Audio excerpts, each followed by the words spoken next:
మా ఇంట్లో బ్రహ్మకమలం వికసించింది. బ్రహ్మకమలం వికసించింది అంటే చాలా శుభంగా భావిస్తాం.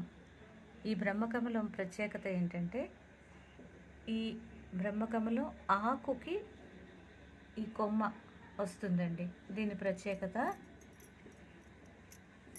చూస్తున్నారు కదా, గమనించండి. ఇది ఆకుకి ఈ కొమ్మ ఉంటుంది. నేను కూడా ఇదే మొదటిసారి గమనిస్తూ ఉన్నాను. మీ అందరికీ కూడా తెలియాలని దగ్గరగా తీసి చూపిస్తున్నాను. అందరూ ఆనందించండి. బ్రహ్మకమలం ఎంత బాగుందంటే చాలా ఆనందకరంగా ఉంది.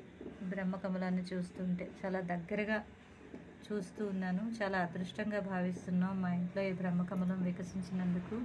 ఆ భగవంతుడికి, బ్రహ్మకు ధన్యవాదాలు తండ్రి.